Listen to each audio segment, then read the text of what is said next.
Welcome to Extraordinary Retirement with Nate Yeomans and Gregg Indovina from Design Wealth. In this podcast, we challenge people to rethink the traditional retirement paradigm and explore what a truly extraordinary retirement could be. Join us for this journey where we explore the roadmap to retirement freedom as Nate and Gregg draw from years of financial planning experience and knowledgeable guests to help people live the retirement of their dreams with zero regrets. Hello and welcome to the Extraordinary Retirement Podcast with your hosts, Gregg Indovina and Nate Yeomans. I'm Wendy McConnell. Hi, guys. How you doing? Hello, Wendy. Doing great. How are you? I'm good. We were talking a little pickleball before, we started on this. So that always gets me in a good mood. That's right. A little bit. Kind of gets the adrenaline pumping. I'm excited to get back out there and play again sometime. Yeah. So of you and Gregg, who is the better pickleball player, Nate? I'm an honest individual, and Gregg has a significant tennis background. He was a tennis pro for a while in his younger days, and like a real pro. He's really good, like a teaching pro, right? Yeah, teaching pro. Okay. Yeah. Well, if you have the tennis background, it's the transition's not. You're way less impressed there, Wendy. I didn't say a word. The definition of professional is you get paid to do something. So I was a tennis professional. Congratulations. I am. But nobody would pay to see me play. I was a decent player too. Anyway, what are we talking about today? Social Security. Wow. Interesting. Yes. Are you going to mention, Nate, that I'm much closer to my Social Security full retirement age than you? I think that's appropriate. I mean, we'll start with that. Right. Now he doesn't have to.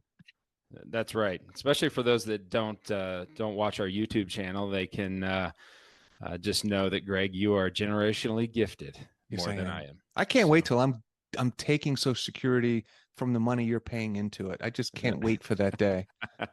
And we'll get to that about Social Security, about whose money are they really sending to you? Is it yours from the years that you put into it? Or is it from the younger generation? We'll get to that one. Yeah, but let's start with, why was Social Security created in the first place and when?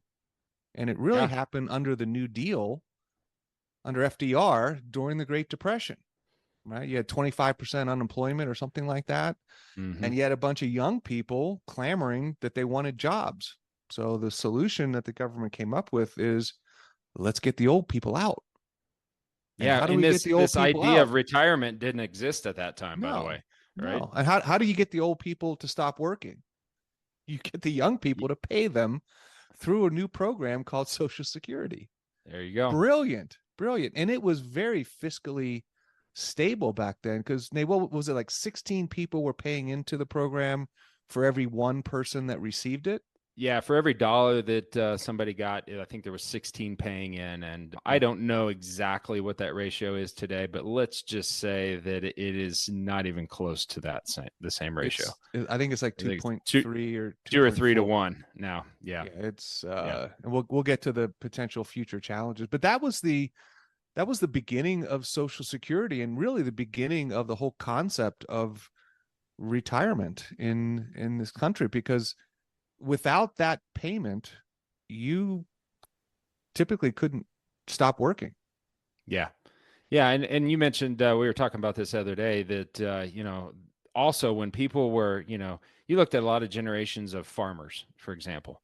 I mean, farming is a lifestyle, not just a job. And so you never really saw people retiring from that. They just worked as long as they could on the farm, and then they had generations that continued to help do other levels of work, but they were always active in it.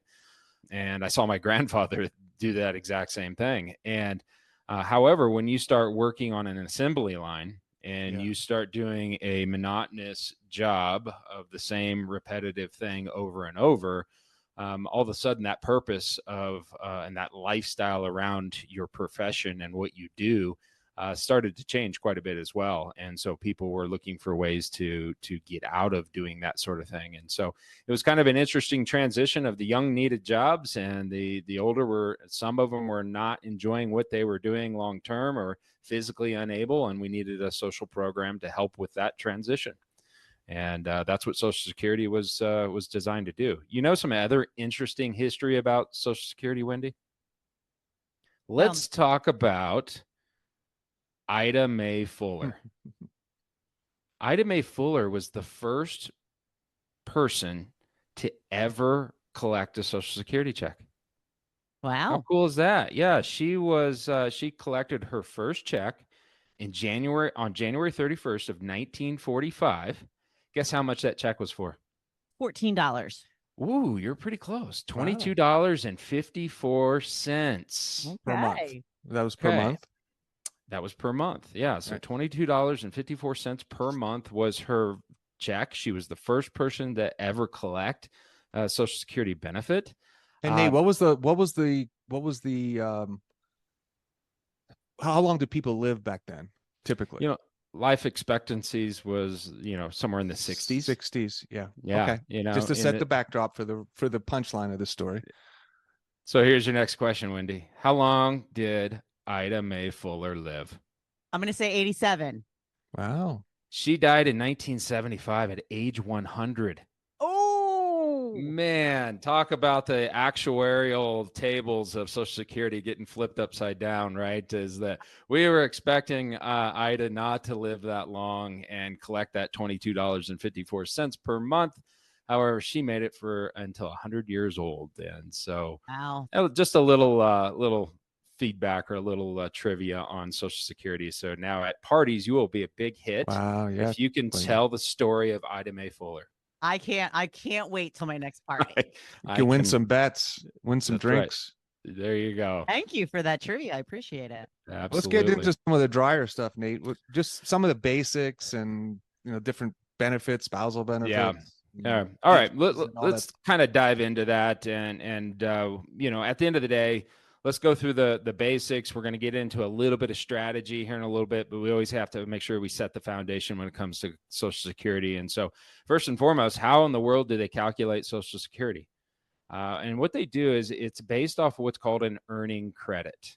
Okay. And this is an area where people a lot of times don't understand how in the world are they coming up with these numbers. And so an earning credit is you receive one earning credit right now in 2024 for every $1,730 earned. Okay. So for every $1,730 you earn, you receive one earning credit, and you can have 4 credits maximum per year. One of the areas that people get this wrong sometimes is that they think that it's earning quarters. It's not earning quarters, it's earning credits. So therefore, if you made, for example, $20,000 in 1 month and didn't work the rest of the year, you got your credits. Because if you take your $1,730 times 4, and your earned income exceeded that, even if it was in 1 month, you now got all 4 credits. So it doesn't mean you have to work every single quarter of the year. Okay. So that's one area that people a lot of times get it confused. It's earning credits, not quarters. Okay. So the next thing that you need to know when it comes to these credits is what is the bare minimum to qualify for Social Security benefit? And that means you need to have at least 40 credits to qualify.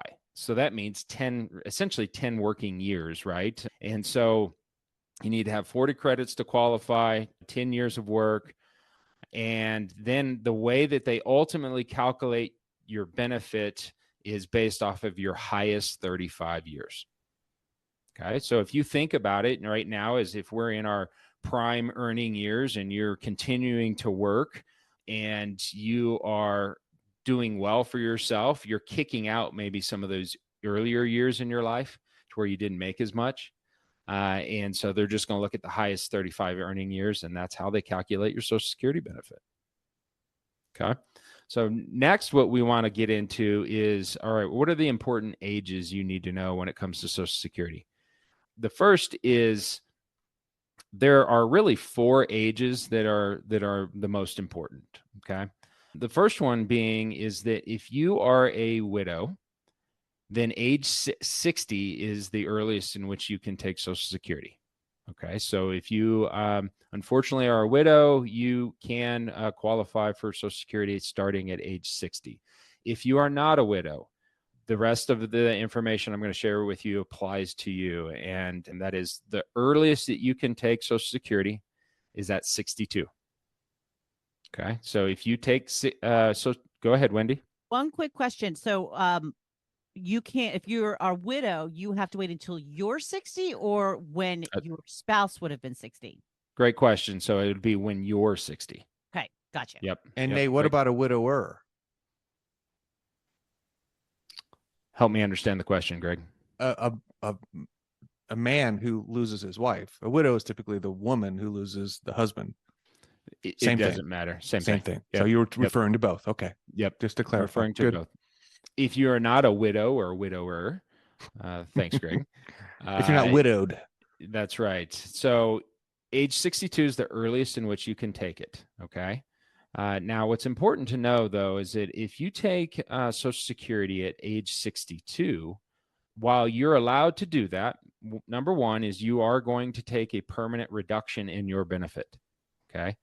And I'm going to get into full retirement age here in a second, but they're going to look at what your full retirement age benefit is, and then they're going to discount that based on how old you are. So at 62 is going to be the maximum discount, and then 63 would be a little bit less, all the way up to your full retirement age.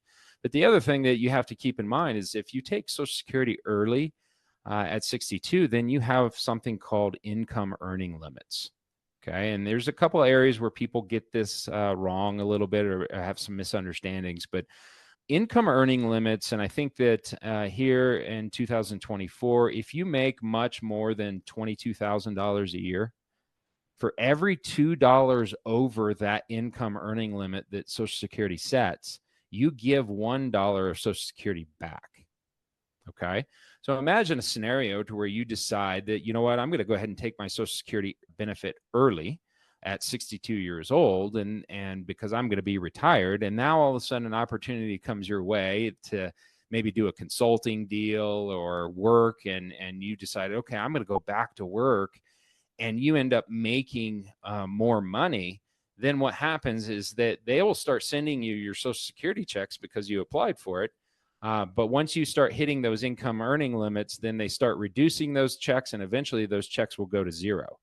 And so it's important for you to know that you've now taken a discount on your Social Security, but then you've worked, and so you ended up not getting all of your Social Security benefit because you surpassed those earning limits. Okay.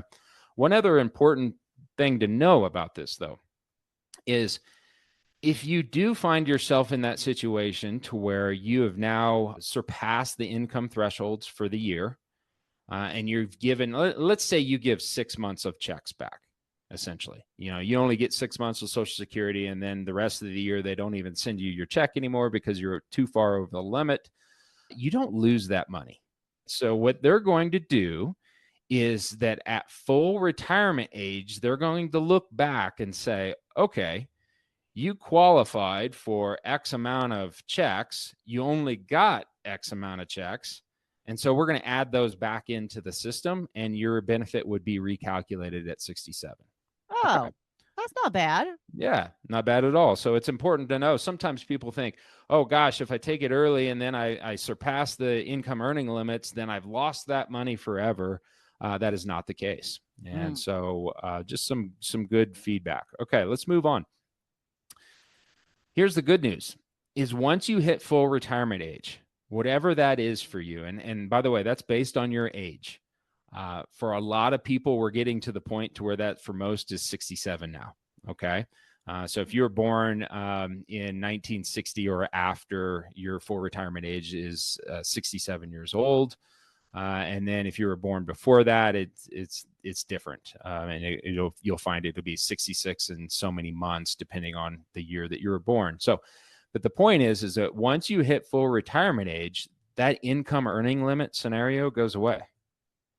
So you can go out and take Social Security. You no longer get a discount, by the way. You're getting your full benefit, and you can make as much earned income as you want, and they're not going to penalize you. Okay, so just important to know. Now, the next age is age 70, because you are not required to take Social Security at full retirement age. You can wait. Okay, so if your full retirement age is, let's say, 67 years old, and you decide, you know what, I'm still working, I don't need the money, but I would like to delay my benefit, you can delay it until age 70. And guess what? Here's the good news if you do that. You get an 8% guaranteed growth on that benefit per year while you wait. Okay, now that's a simple interest calculation. It's not compounding, but it's a simple interest calculation to where if your benefit was $3,000 at age 67, they're going to give you an 8% guaranteed increase on that for every year you wait until age 70. But after age 70, if you do not take it, you're literally throwing money away. There is zero reasons to wait any longer. So at minimum, you have to take it at age 70 so you don't waste. So they don't contact you and say, hey, it's time to. I don't think that that's going to be their number one focus, is say, hey, by the way, you're missing out on all this government. We'd love money to be stuff. sending you money, but you didn't do the paperwork. Yeah. So just some real basics for people to understand, and getting that piece right is really important, because you can turn your elect for your Social Security benefits. You do get the opportunity to change your mind, but you have to do it within the first year. And that's important. So once you're beyond that, then you're kind of set in stone with the decision you made. And so that becomes an important decision for everybody to make. We'll get into the strategy piece of it a little bit here in a minute, but I would say it's different for single individuals sometimes than married spouses, so it just figuring out the right claiming strategy sometimes varies on everybody's situation's a little bit different. Okay. So now, Nate, you have to give your famous quote by a past president regarding Social Security. So go ahead and jump into that one. Oh, FDR. When FDR put in Social Security, he said, as long as I'm alive, Social Security will never be taxed. And then what happened? Guess what, Wendy?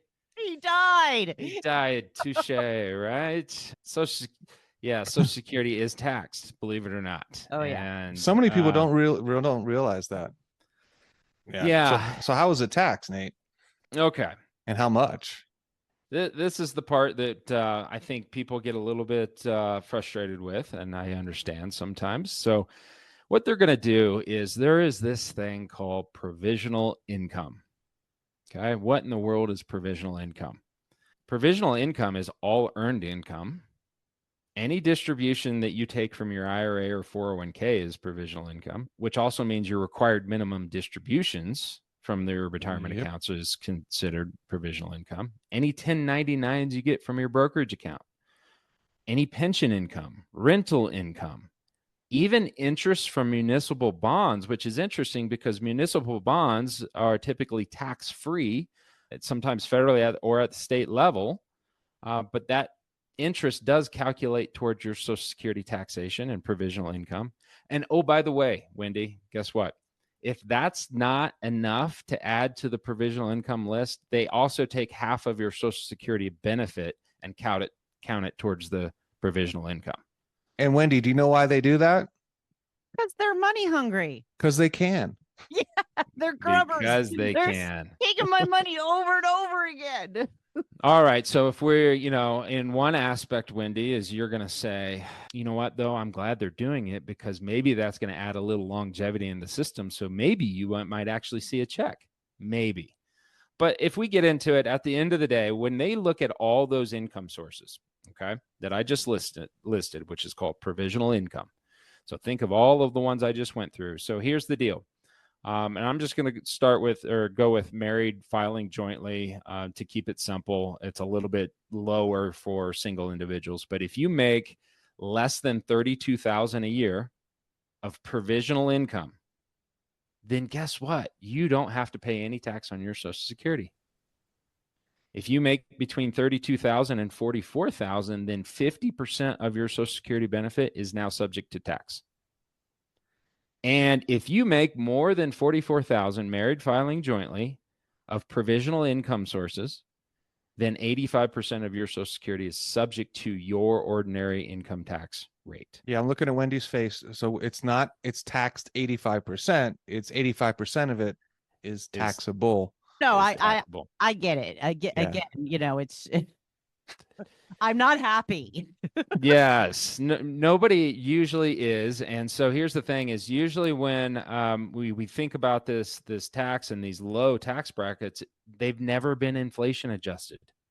They were set in place in the 80s and then the 90s, and they've never increased those brackets for inflation. And so just important to know that it's very likely that your Social Security is going to be subject to tax based on your provisional income. And eventually it's likely to be 100% taxed under that same provisional income and probably the same levels without inflation adjustments. Yeah. So we've got a lot to get done here today. So let's keep moving forward because we need to touch into some other important areas. And one of those is going to be a spousal benefit. Okay. And this is another area a lot of people don't fully understand how this works. But let's say that you are married. And this, by the way, will apply to you if you are even divorced, as long as you were married for 10 years or more. Okay. Now, on that point, I'm going to tell you that let's say you were married for 10 years or more and no longer married, the Social Security Department's not going to connect the dots for you. You need to show them a divorce decree and a marriage certificate to connect the dots. Okay. But the spousal benefit, what that means is that let's say that we have two spouses. One spouse is the higher earning Social Security spouse. So they end up getting a bigger benefit. And let's say that benefit is $3,000 a month. The other spouse maybe didn't have as many earning credits and they only earn $800 a month on their own record. Okay. Well, what the spousal benefit says is that at full retirement age, and that is a key term, at full retirement age, that the lower earning spouse they are able to take their benefit or 50% of their spouses or ex-spouses, whichever is higher.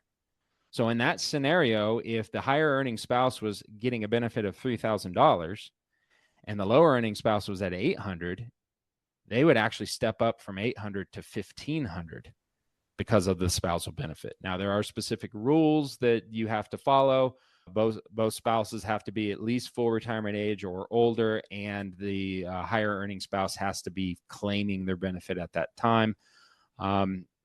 And so just so important for people to know. The next thing for you to know is that there is then what's called a survivor benefit. Okay. And we always want to understand in the event that you lose a spouse, what happens to your Social Security.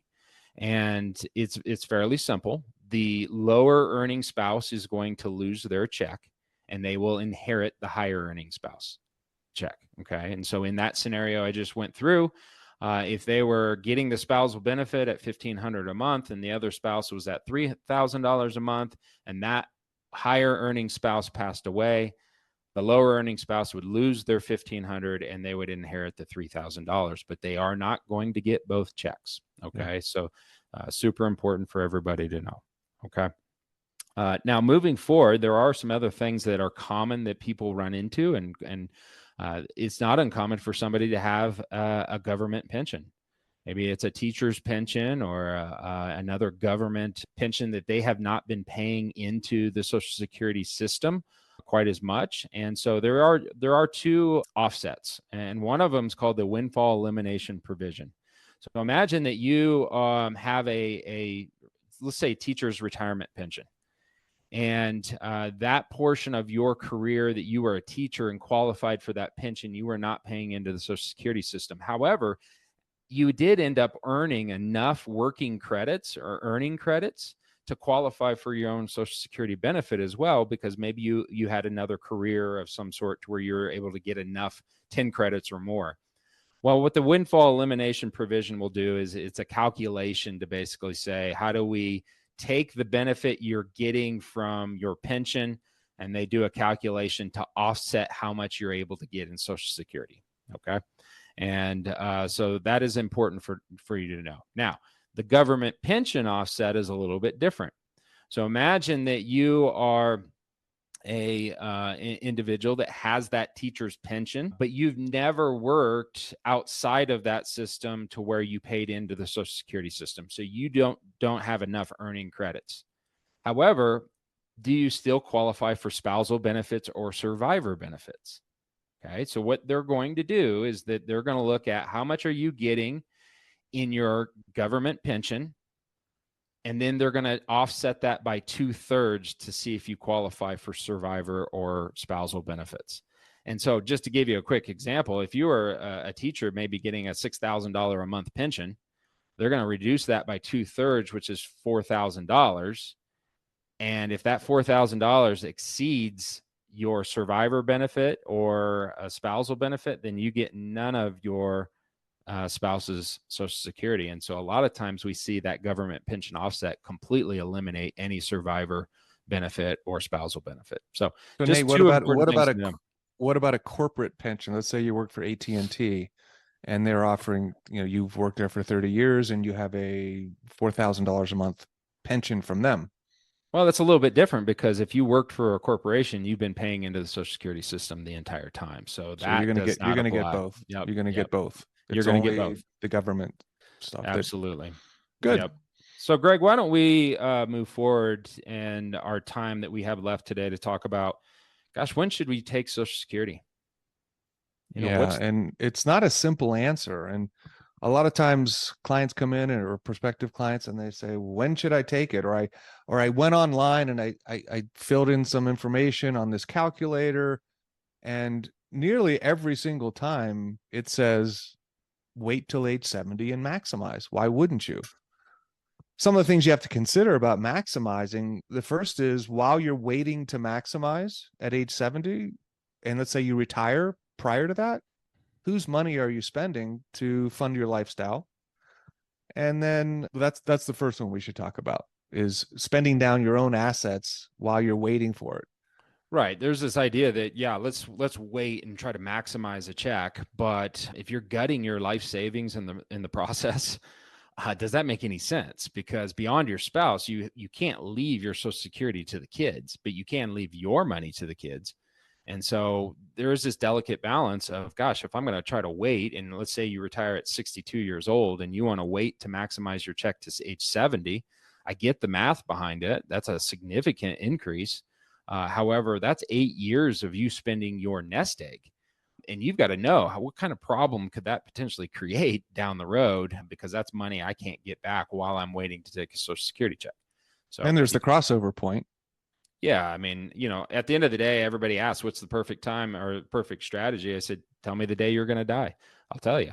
Yeah. But we don't know. And so we have to always look at what's that break even point of, and a lot of times, we're finding that, if you live beyond 80 or early 80s, maybe it was better mathematically to wait till 70 to take your check, because you're going to end up getting more out of the system. And there's some serious numbers behind that, by the way, that can get, turn into hundreds of thousands of dollars more in a benefit, assuming you live to your life expectancy. The challenge is that if you don't live that long, then that was all that money that you never took out of the system. And so a lot of times what we like to do is depending on the situation, and by the way, everybody's situation is entirely different. Some people are going to, if you're relying on Social Security as your primary income in retirement, then maximizing it to a minimum full retirement age, but probably age 70 is, I would say, a must. However, if that's not your primary resource for income in retirement and you have other assets, a lot of times you might consider splitting the fence. And that is take the lower earning spouse. And if they're not going to get as big of a check, maybe they take their Social Security early while the higher earning spouse waits. And the reason that we would do that is, one, we're at least getting some money out of the system early. But the higher earning spouse, that's the one in the event of death that's going to stick around. So that's the one that we probably would want to focus on maximizing. And so again, everybody's situation is a little bit different, but it's important to know what strategy is right for you in conjunction with the rest of your retirement plan. Nate, one of the questions we get a lot is, shouldn't I take it as early as possible because Social Security might not be around if I wait till these later dates to get a larger benefit? What are your I know you don't have the answer, but we've both looked at various studies as to if Social Security makes no changes, what would happen?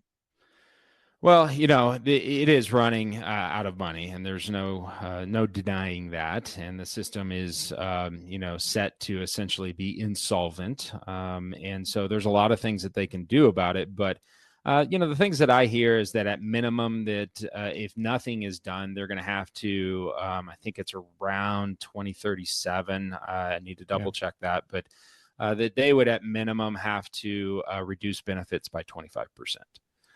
And so we have to know and say that that's a realistic scenario that could be on the table, because I think that most politicians, because, this is a popularity contest. They want to get votes. Doesn't matter what side of the aisle you're on. And taking Social Security away from somebody is not popular. And by the way, the generation that they would be taking Social Security away from that would be impacted the most today are those that are retirees. Not my generation. It'd be your generation. No, you're included in that, Greg. I think I am. Yeah. Congratulations. And so with that said, they're the ones that vote, and younger people don't vote as much as older people. And so, we just got to keep in mind that one, they're probably going to kick the can down the road until the last minute. It's likely, yes, there's a lot of different things that they could do by changing, for example, my full retirement age, moving that from 67 to 70, or changing how they tax Social Security and maybe increasing how much they get. I'm sure at some point it's going to be on the table. Does Bill Gates and Jeff Bezos, people like that, do they get Social Security because they have so much wealth? I mean, there's all kinds of things that they're probably going to put on the table to make sure that they tilt the system to make sure that the lower earners in society always have some sort of social benefit, which is why it was put together in the first place. And then we spoke recently on our client webinar about the baby bust, meaning that with the current fertility rates in the United States and around the world, we're heading in the opposite direction of overpopulation. We're looking at underpopulation, and the impact of that on Social Security is huge, because the way the Social Security system works is every dollar that you put into the Social Security system is not sitting there waiting for you to pull it out at full retirement age, right? The money that we're putting in today, Wendy, do you know where that money's going? It's going to the people who are retired. Correct. It's not sitting in a lockbox waiting for you to pull it out, which means when you go to get your benefit, you're going to be counting on the younger workers who are still working. The problem is, with this baby bust scenario of lower fertility and people having less babies, there's going to be less workers to pay for all the people that are retiring. And the baby boomers are retiring at 10,000 people a day. So you got the which baby is why boomers. they're going to have to move the retirement age. They're going to have to make changes, which does bring up the issue, Nate, of does it make sense to take it a little earlier to be potentially grandfathered in, that, hey, I'm already receiving benefits, reduce the ones on people that haven't taken it? Because once somebody is already receiving a benefit, it might be harder to cut that versus saying to you, Nate, we're going to push yours out, or we're going to tax it more, or whatever. And the other thing they could do is increase the taxation at the corporate level too.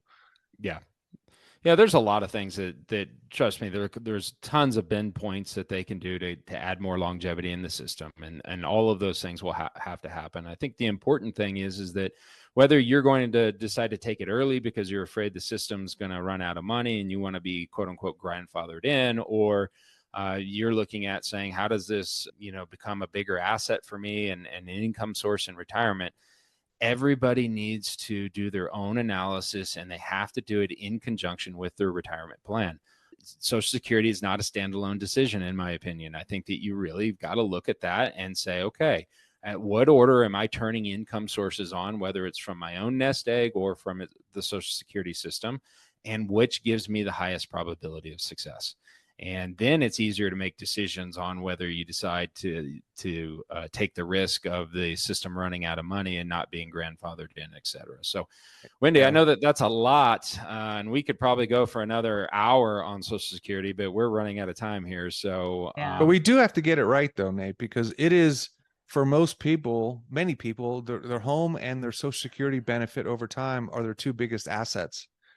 Usually even more than their investment assets. And getting that claiming strategy wrong can end up costing you, what, Nate, hundreds of thousands, maybe even more in a delta between the right strategy and the wrong strategy over a lifetime. Yeah, it can easily be hundreds of thousands if you live your life expectancy. And so it's an important decision, and one that you want to get right, and work with a professional to get that done. Nate, do you know any professionals that know anything about Social Security? Yeah, I think so. I mean, you might have heard it from at least one today, maybe two. Yeah, exactly.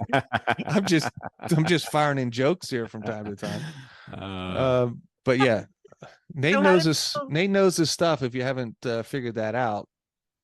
So how do people get in touch with you if they have more questions? Obviously, we're going to be calling Nate. Yes. Yeah, so go to the website, designwealthadvisors.com, or give us a call at 720-833-7676. We'd love to chat with you. Ask for Nate. If it's investment stuff, you can ask for me. We've got our specialties among the two. Okay, well, thank you guys. And thank you for listening today. Please like, follow, and share this podcast with your friends. Until next time, I'm Wendy McConnell.